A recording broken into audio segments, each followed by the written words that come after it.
Hello? Hello, can you hear me?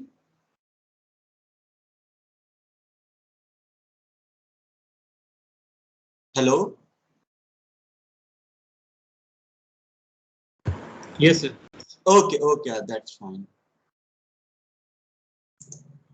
I have shared one document regarding final assignment. Did you all get time to see? One assignment I have uploaded and 18 groups I created. And that group, the way group has been created so that, there will be a mix of students. There won't be, homogeneity in terms of your background, in terms of your, particular domain. So I believe you all have seen shared group as well as details of your final assignment. It is going to be group assignment, and I think November 4th will be your deadline. I think in document it is written November 5th, but submission, if you see in MS Team, it is November 4th. And then after next to that, in that week itself, your presentation will be scheduled, group presentation, so 5 to 10 minutes approximately, and then we'll see how you have understood those concepts. Is it clear? So you can Yes, look sir. at, yeah, you can look at, because all those topics are very much relevant. Even when you are going to, work towards your assignment, you will come across, many concepts that we have either covered or maybe covering in, couple of weeks. So it is going to be an interesting exercise. And if you do your best, your learning would be very high, because all those topics are, equivalent to a research topic. So you may not be writing paper, but when you are going to prepare your assignment, you will have lots of opportunities to learn about various institutions, various different ways of functioning. The way Federal Reserve function, the way RBI we are covering in our course. But there are some, dimensions where Federal Reserve US and RBI, they have slightly different approaches, especially when it comes to extreme illiquidity situation.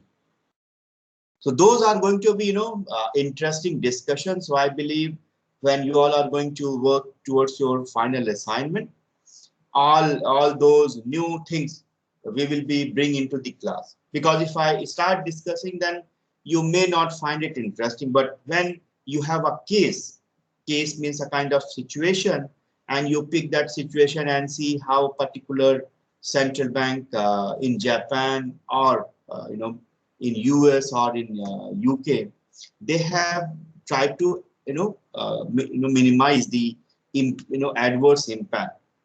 So in that way, we will have a better learning rather than just going through the guidelines and talking about them. Guidelines we are covering here, and but otherwise, more or less, we will be covering there. And also, another quiz 2, will be scheduled for this Friday. So during the class time, quiz 2 will be scheduled, and then central bank and your commercial bank, and a little bit about capital market.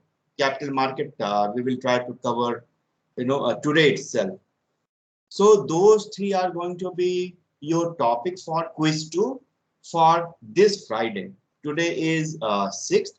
On 8th of October, you will have quiz 2, 8 to 9 a.m.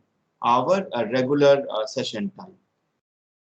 I'll also post it on MS Team after the class. So we will start our discussion.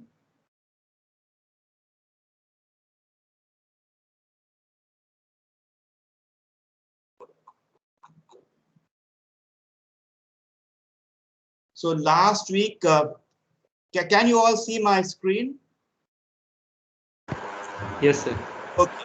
So if you remember, this was the last slide. We talked about how generally banks classify assets. Assets means, because bank having different nomenclature, how they are going to report it, what kind of approach they will take. So based on that, these asset classification we have already discussed. Now,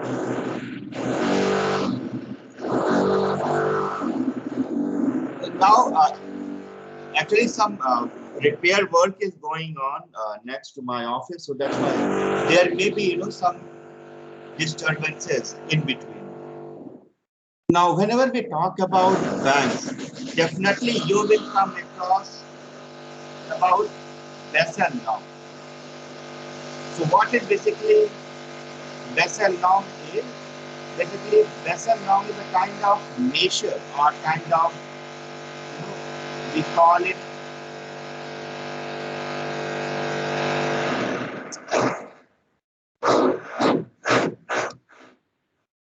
this is some kind of guideline prepared considering the different banks, major banks across the world, so that bank can have their own risk controlling mechanism. So we will discuss, in detail after the subsequent, slide today. But in general, when we are talking about banks or when we are talking about, your commercial banks, these are basically some kind of guidelines to ensure that banks are not going to have a major risk. Why major risk? Because banks are involved in various activities. They banks, allow borrowing activity. People deposit their money. So what they basically banks are doing, they are taking risk.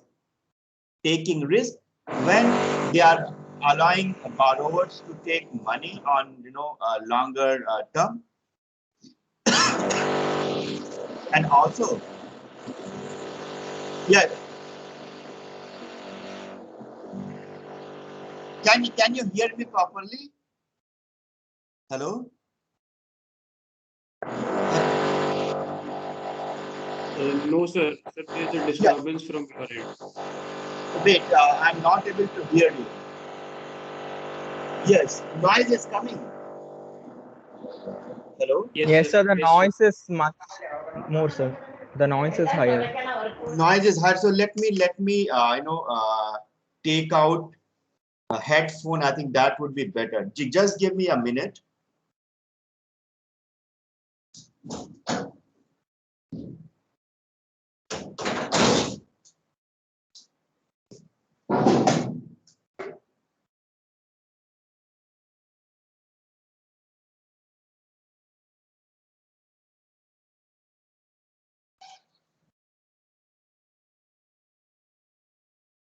Hello.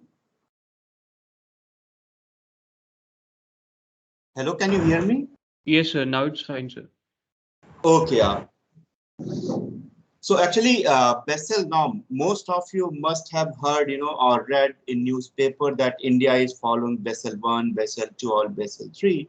So these are basically some kind of global guideline, so that banks, because, it started with G10, group 10 countries, and then later on, many countries joined, so that their banking systems are going to be more robust, because banking systems are very critical, and because of their type of activities, many times they are very much prone towards taking risk.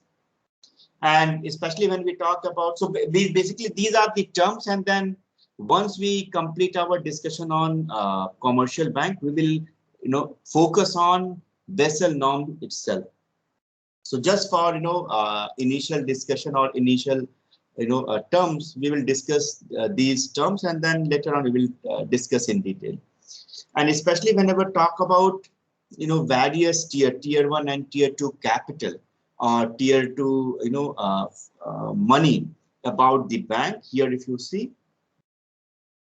So basically this tier 1 is a direct capital, or which can be easily liquidated, or which can easily be used by any bank. So we call it tier 1, and what it includes share capital of bank, various reserves of bank, and high quality banks, high quality capital, especially whatever deposits or those kind of assets are there, banks deposits are there. So those kind of capital is called as tier 1, whereas tier 2 capital is some kind of capital which cannot be liquidated and difficult to estimate what is the current level of tier 2 capital. So especially when we call about tier 2 capital of bank, it consists of reserve, and also it consists of subordinate debt. Certain when your what you call CDO or those kind of valuation of these type of instruments are basically part of your tier 2 capital. So we will discuss more once we cover about the bank's classification. And also many times you will come across retail banking. This is another kind of banking classification. So what are the characteristics? Similar, like they have multiple product, credit card. They retail banking means when you interact with the bank like SBI, these are when they are offering services to individuals, these are basically, we call it retail banking.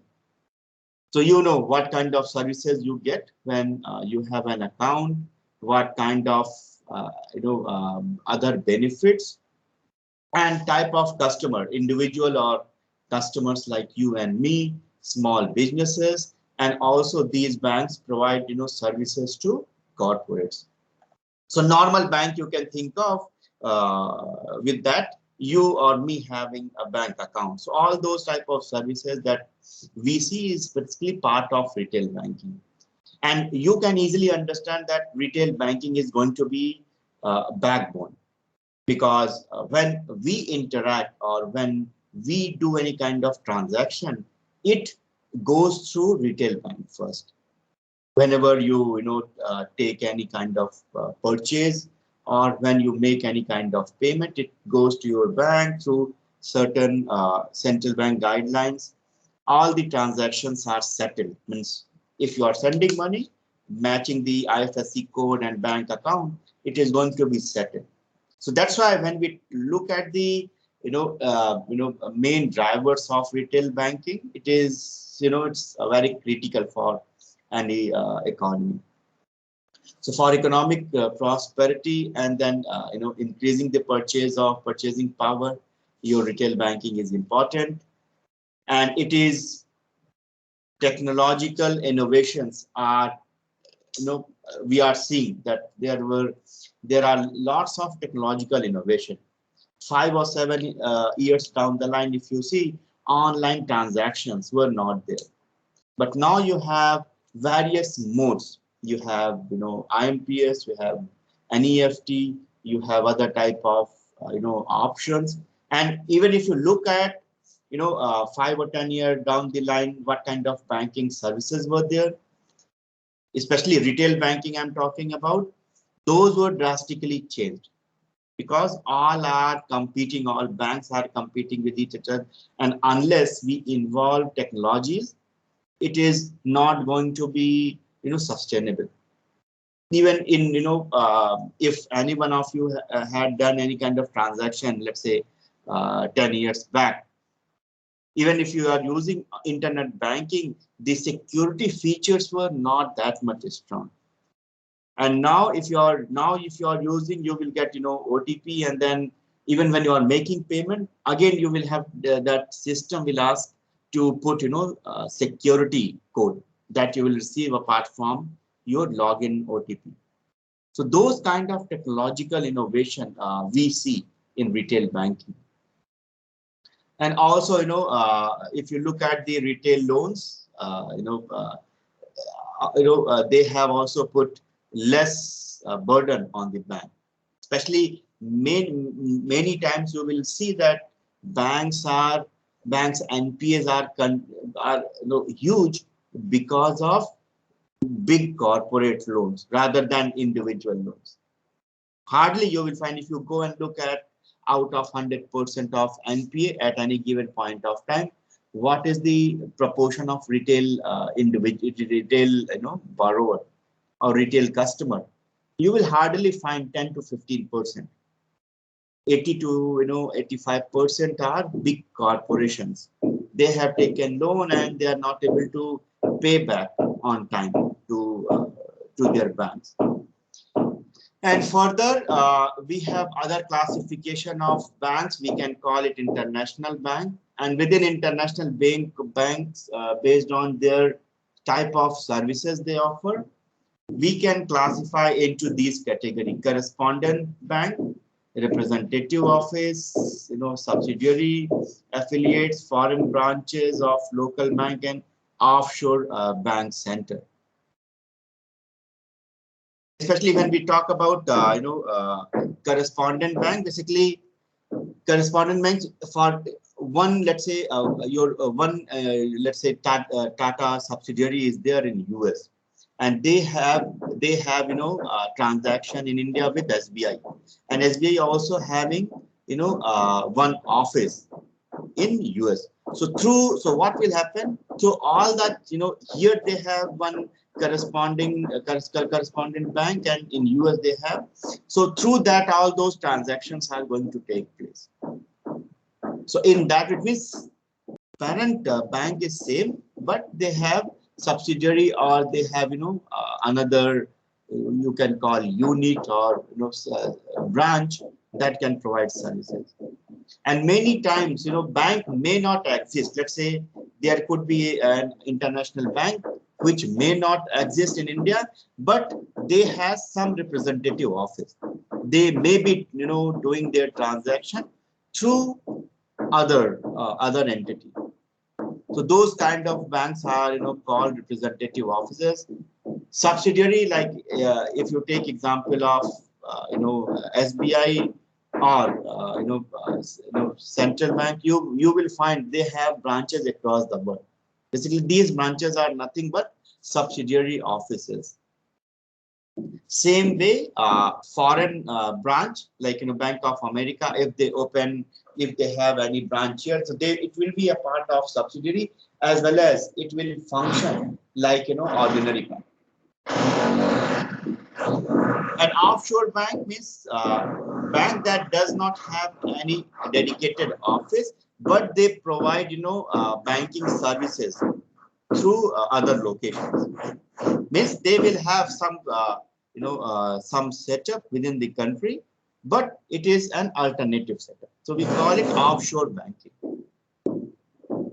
So whenever we talk about international banking, these type of risk you will see. Country specific risk. For example, if we have seen recent case of Afghanistan, what has happened in that country. So even any bank, Indian bank that was operating over there, because of that country specific risk, all bank services are going to be affected. All the lending, let's say if there were lots of lending, so chances are very high that borrowers may default because of country specific. Similarly, your transfer risk, when we talk about transfer risk, means when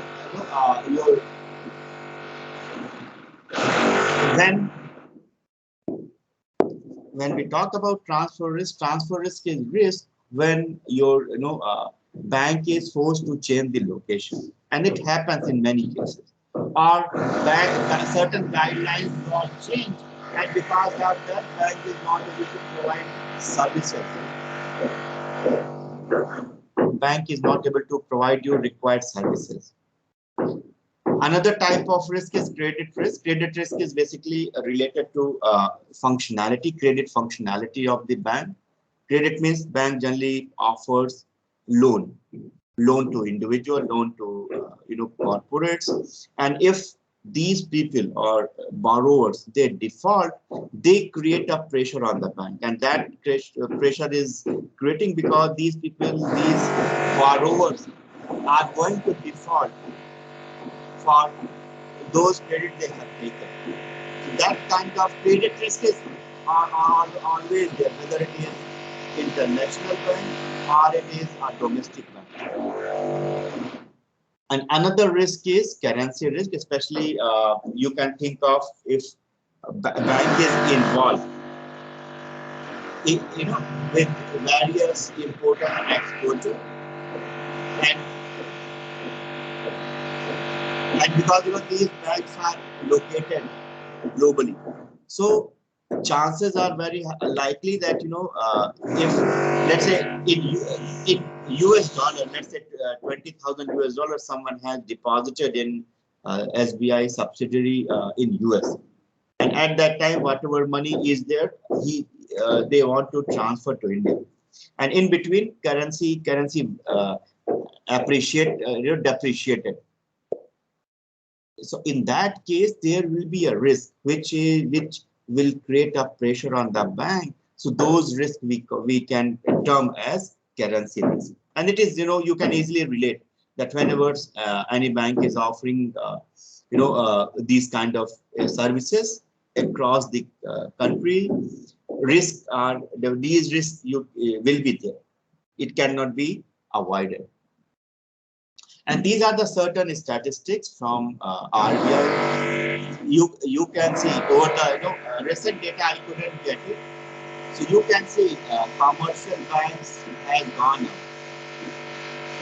number of commercial banks. But now if you look at Indian banking scenario, you will find consolidation is happening.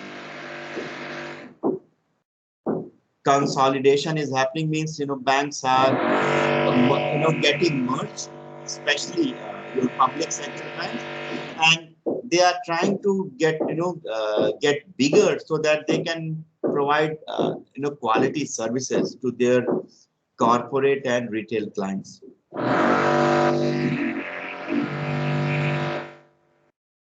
Another statistic, you can see how deposit and credit has gone up.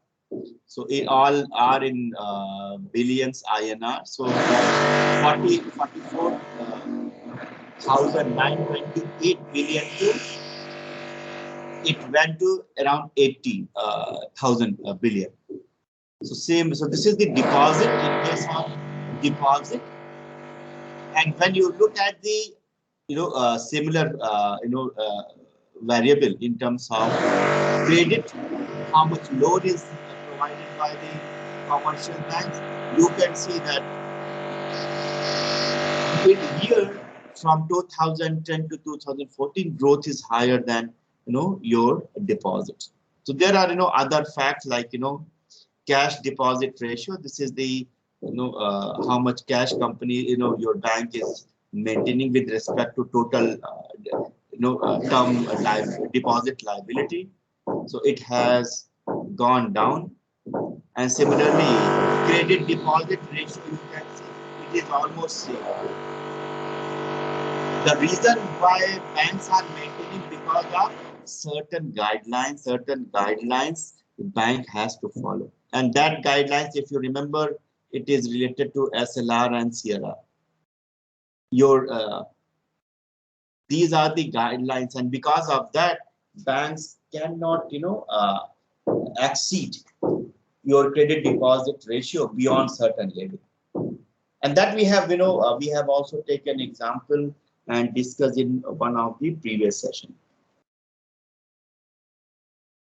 And in this we have what was the current situation in commercial banks. So you can look at the total liability of share capital.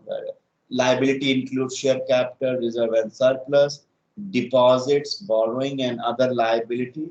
So these you can easily see that how share capital has gone down, whereas banks created, reserve and surplus around, 6.5%, deposit around 77%, and other, borrowings around 10%. So basically, these figures will tell you how, over the period of time from 1997 to 2014, how banks were operating, especially commercial banks.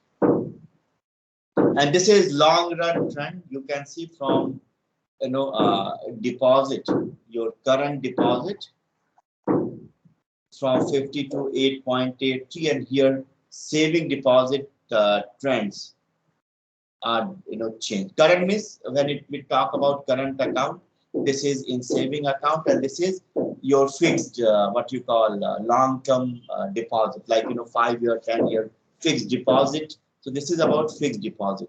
So even fixed deposit has gone up, your saving account gone up, whereas in terms of current deposit, and that makes sense because generally current accounts are used by the business person, and that's why they try to utilize their reserves or their cash which is available in the bank, because they don't get any interest on them.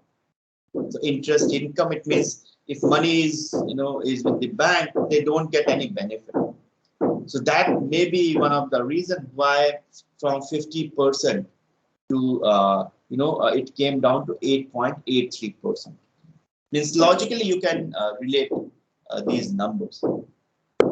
And whenever we talk about various factors that affect composition of bank deposit, you can easily relate it, because deposit will be there with the banks if you have income. So it means one factor is your national income, whether income has gone up or not. Second reason why people will deposit money in the bank is type of expansion or types of banking facilities has been made available to the residents or to the citizen.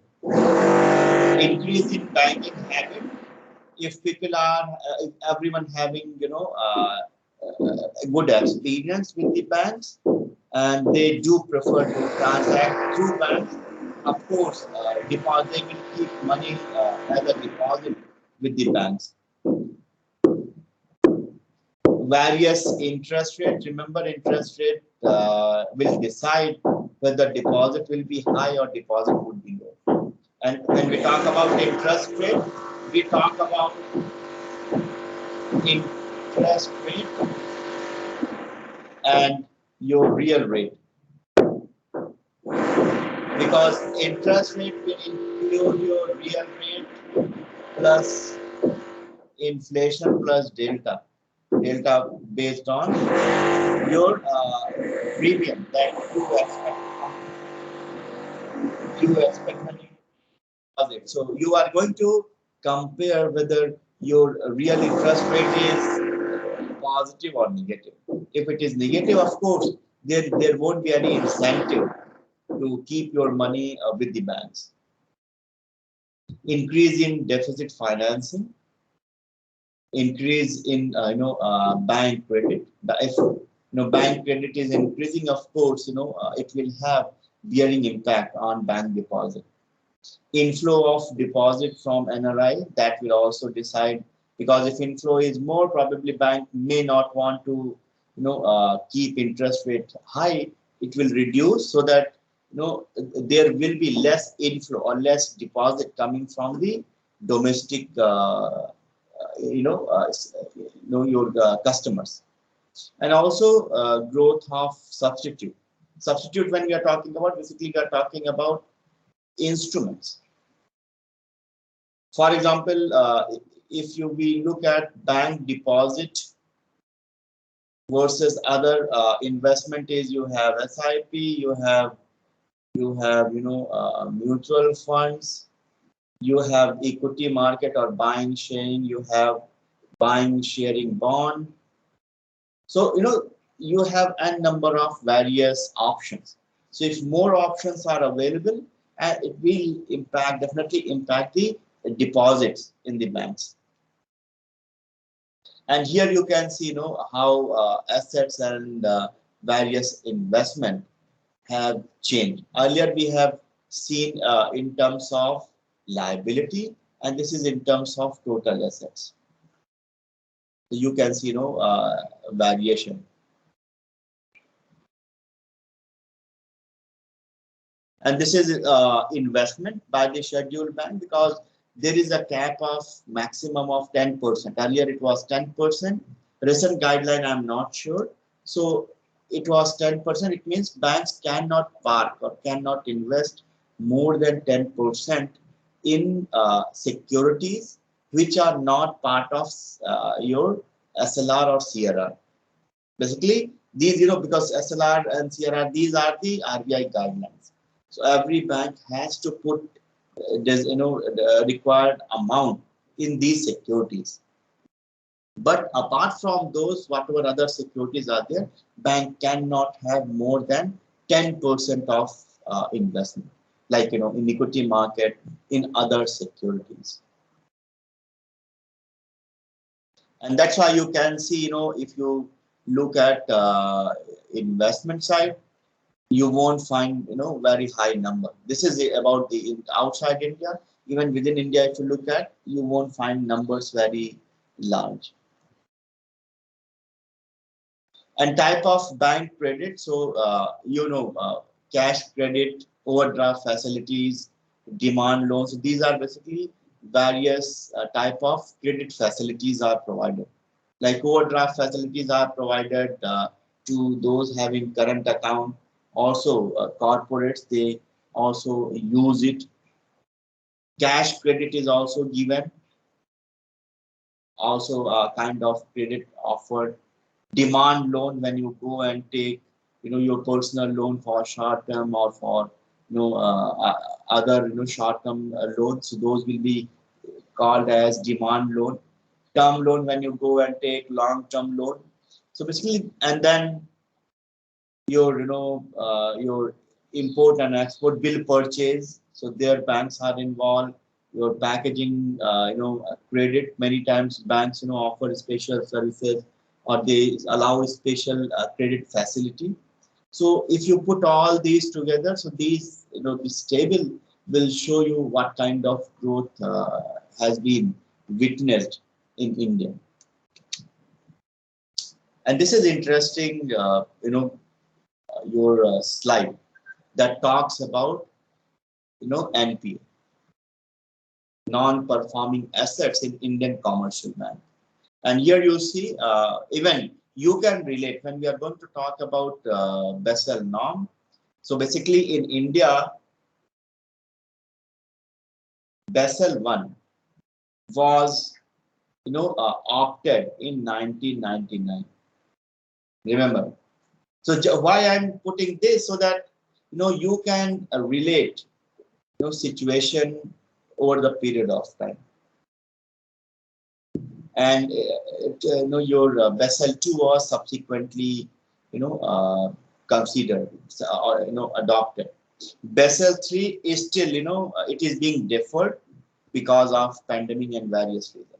So anyway, when we look at this NPA in public sector bank, you can see from around in 2000 it was very high, around 12%. It came down to 4.4% at that same time, and this is basically gross NPA divided by advances, or you can also consider gross NPA divided by total assets. So basically, this is gross level, or your cumulative level of NPA, and this is net your NPA with respect to advances with the banks. So anyway, so you can see that there has been improvement in Indian, especially public sector bank, and they were able to, at least up to some extent, from 12.4%, around 3 and 4%, they were able to maintain their NPA. Whereas when you look at the private sector bank, they had been relatively effective.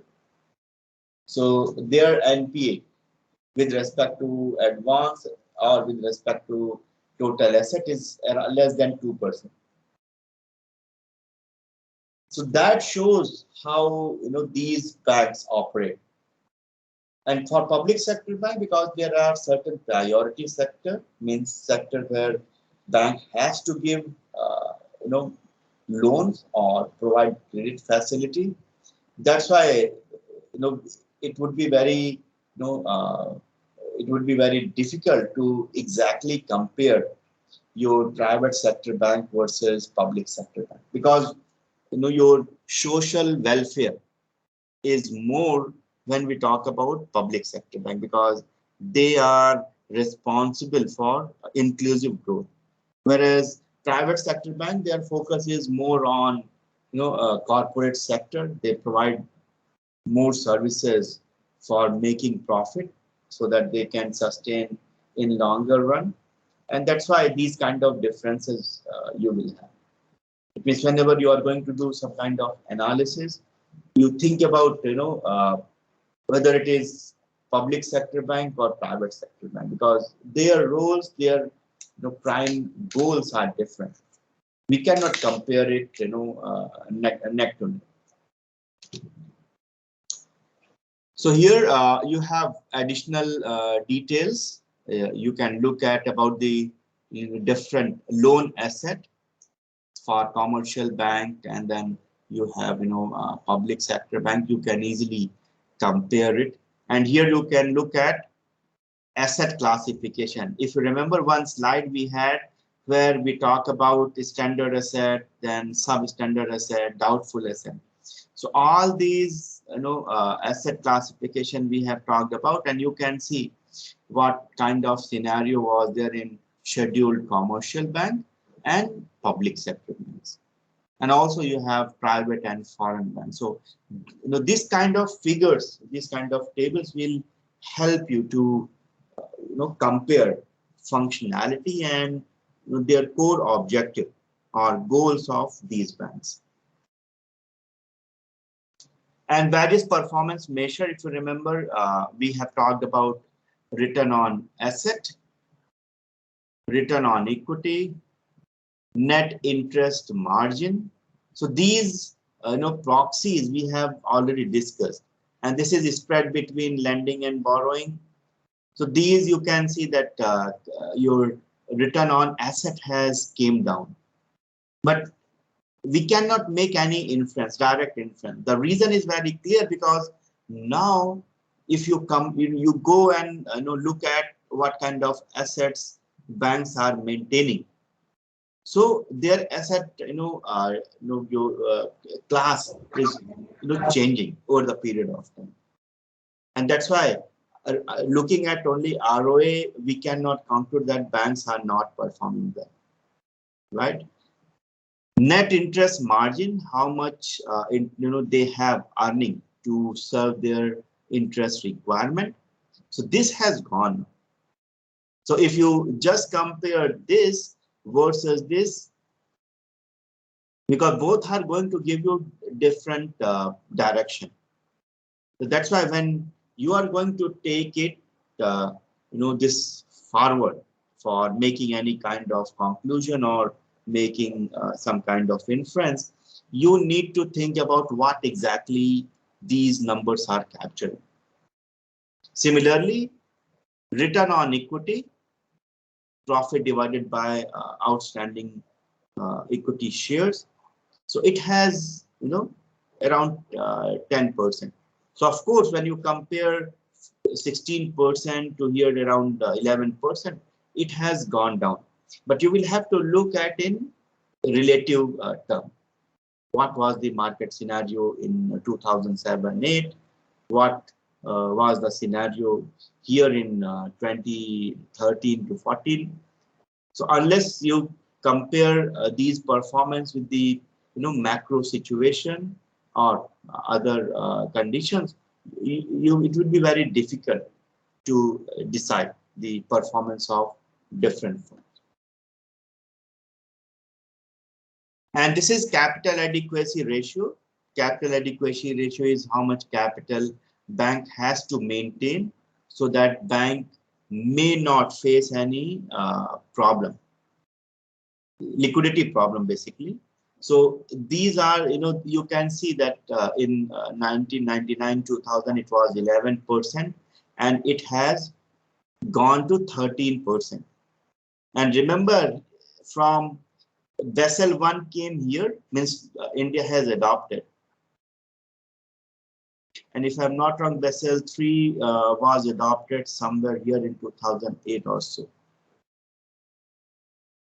So it means when guidelines are changing for the banks, bank has to follow, and that's what we see, that bank will maintain certain kind of assets so that they can meet those criteria.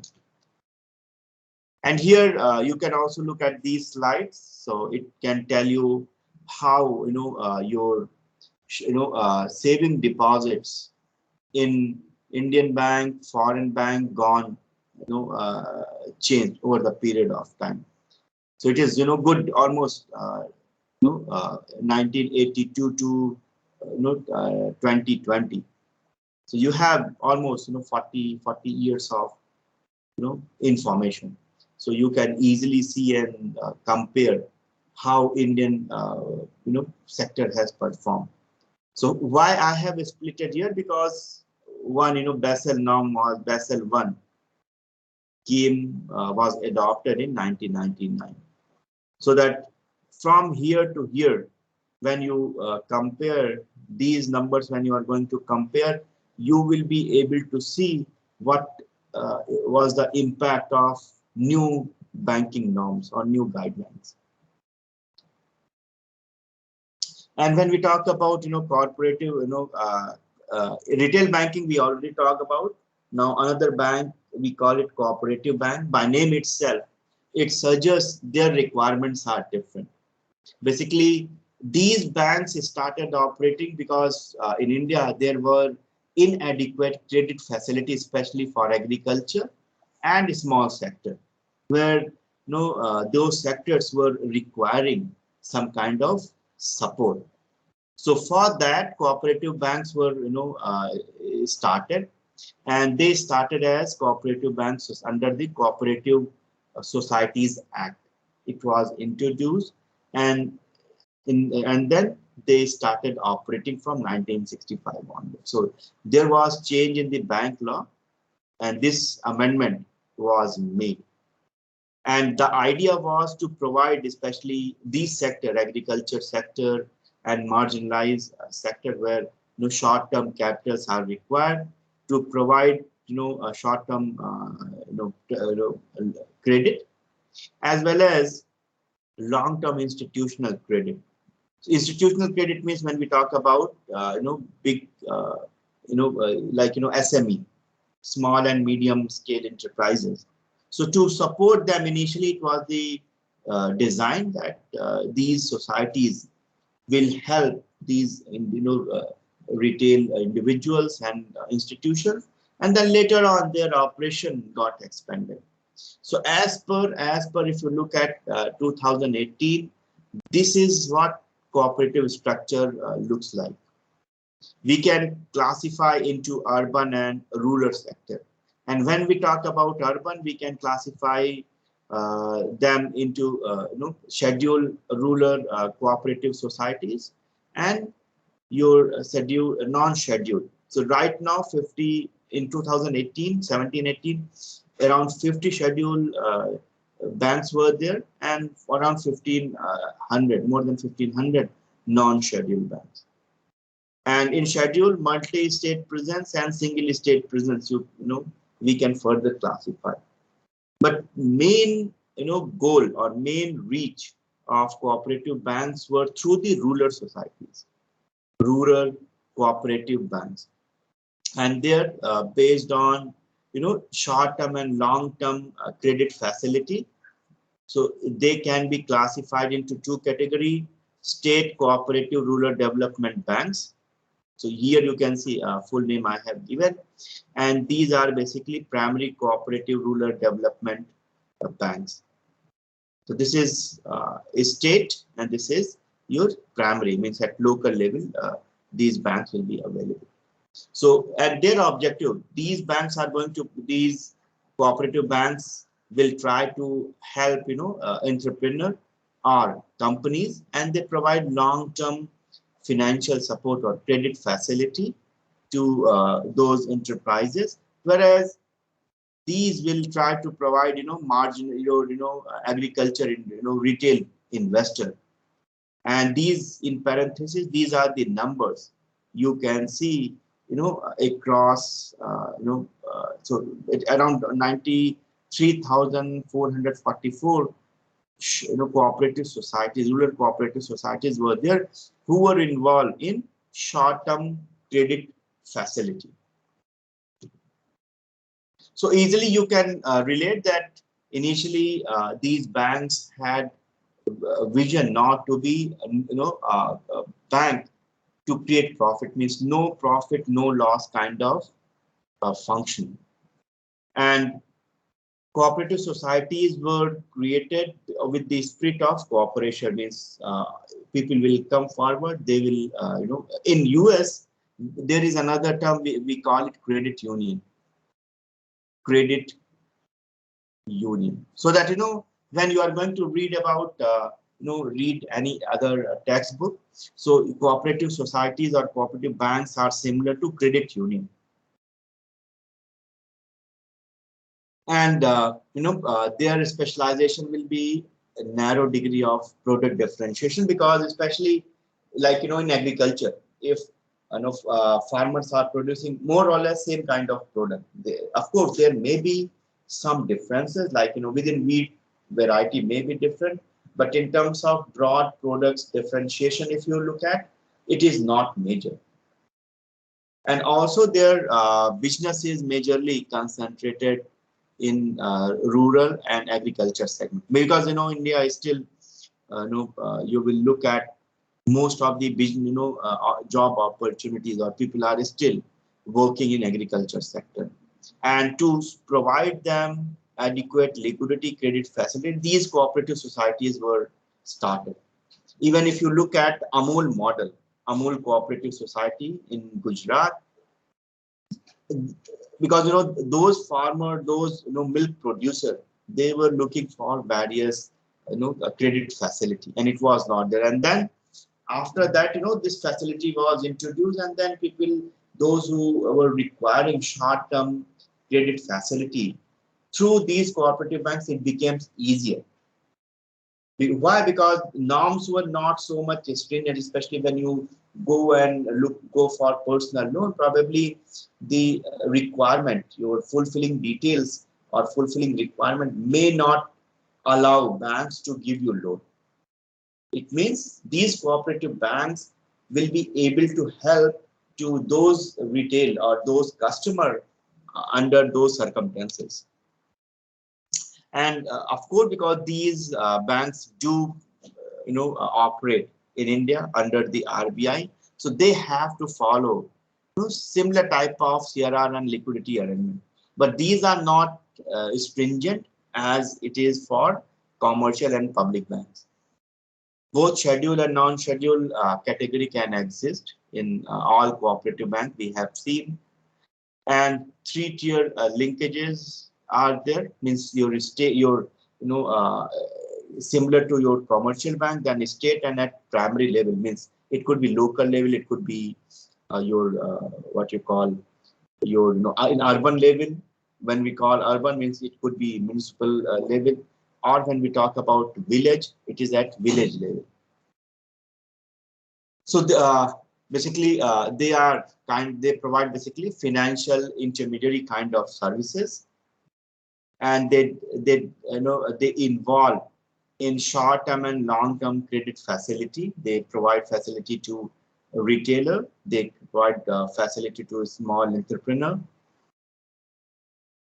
and they are also part of financial and supervisory institutional setup, like RBI, NABARD, commercial banks, or and these cooperative societies.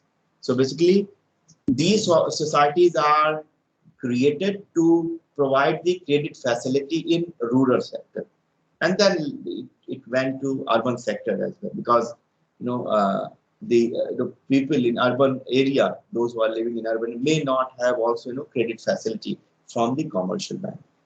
And one of the objective of cooperative bank is not to create lots of deposit. Basically, what they have to do, they have to keep whatever credit or whatever small savings are they are getting from various members.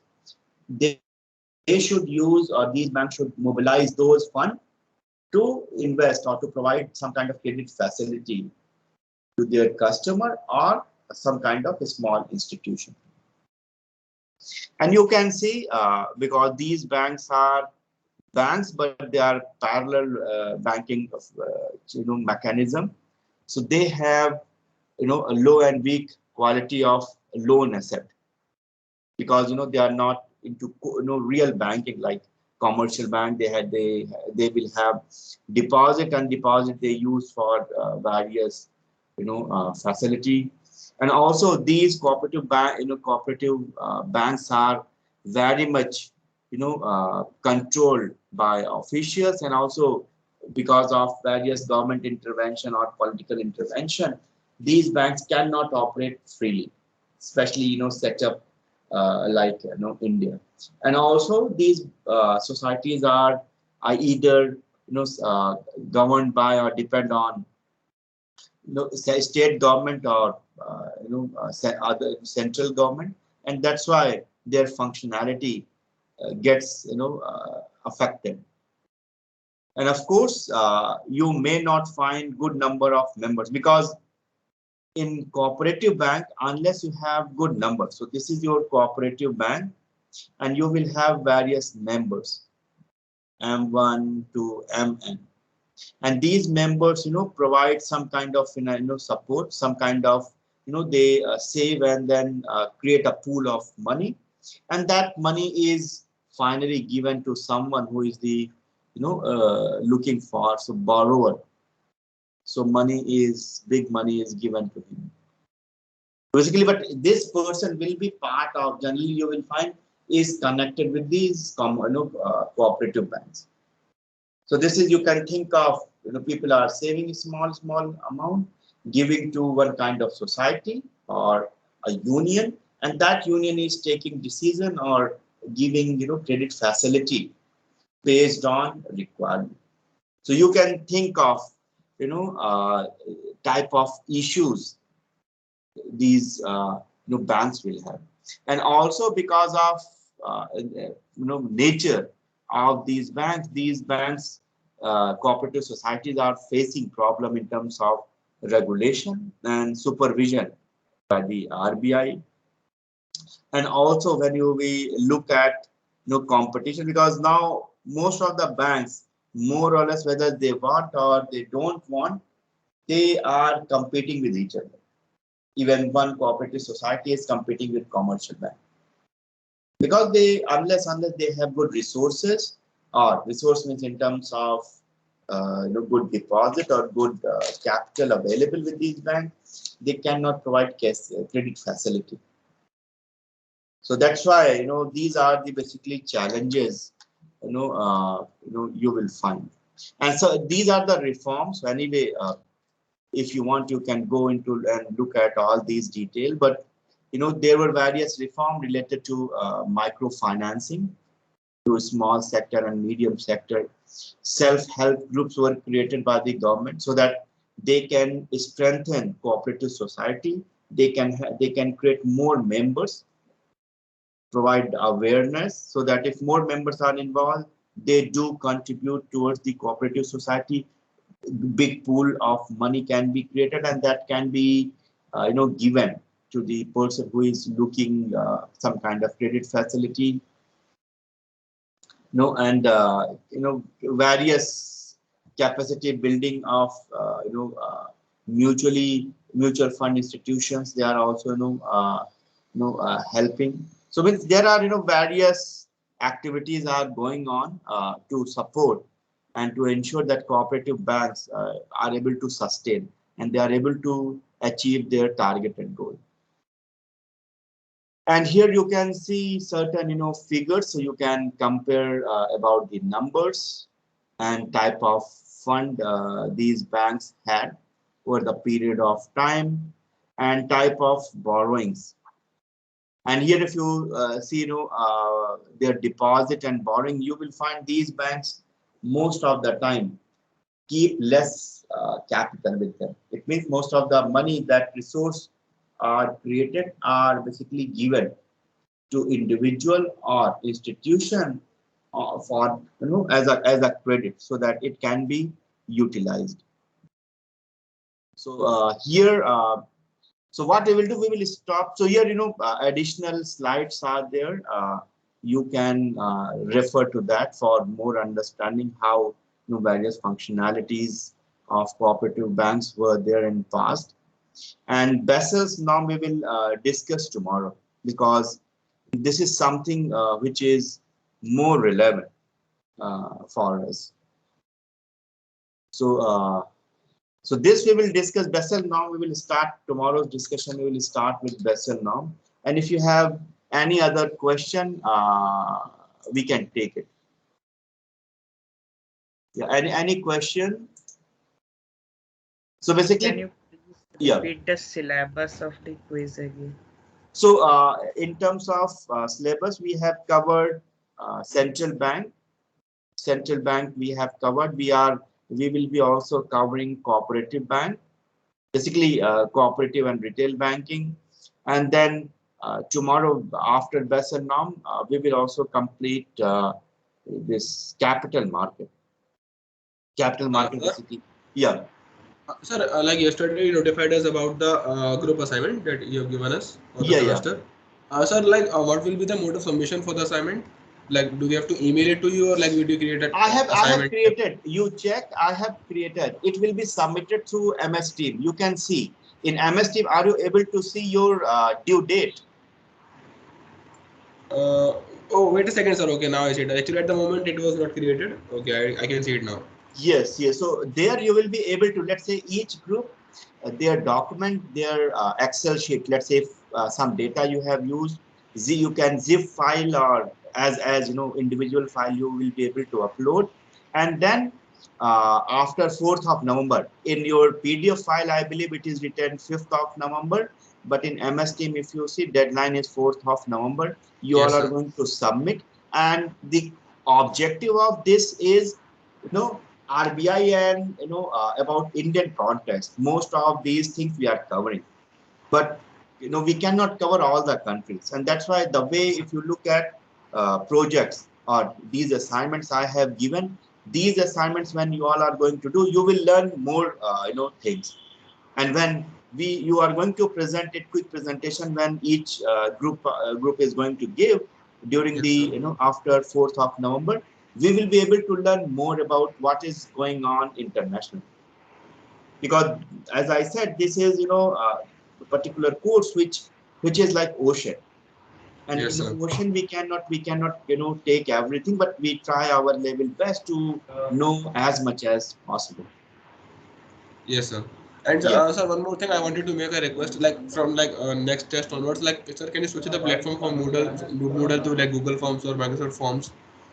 So like Moodle poses a lot of problem in submission and in like loading the next questions and all. So what I'll do in Moodle, I'll increase the number of questions that you can see. So entire question paper, what I'll do, I'll make it that in 3 attempts you will be able to see all the questions. Like if there are, let's say, 30 questions, so 10 questions in one time it will load, 10 questions second time, and 10 questions third time. Yes, sir, like that will work fine, but like the thing is like Google Forms and MS Forms sir will work really smooth, and like it will be easier for you as well. Like yes, I'll see if you think it is fine, then yes, yeah, because my experience with the MS Team and Google had not been very good.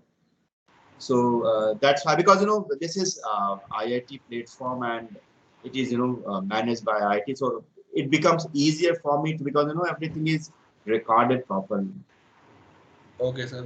Yeah, Great, sir. Utkarsh, I'll definitely take care of your genuine concern, and I'll Yes, sir. make sure at least you all should not face problem related to downloading all those questions. And sir, one last thing, like if you don't mind, Yeah. like sir, the previous test I was not able to perform very well. So like, is there any way that you can take a 3 or 4 tests like in total, not more than that? Yes, at least, And then yes, at least three. Don't worry, more or less, Utkarsh, everyone is going to perform, same way. One test may not be good, second test will be good, and that's why assignment is there. Individual assignment already one you all have done. One more individual assignment will be there. It would be very quick assignment, and then yes, final assignment.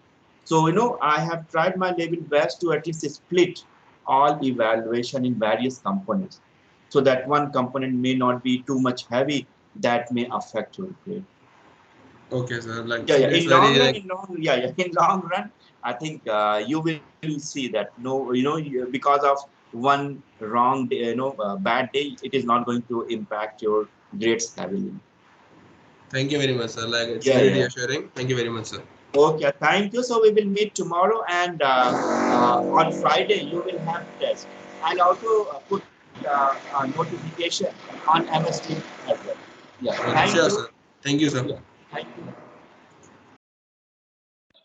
Thank you, sir.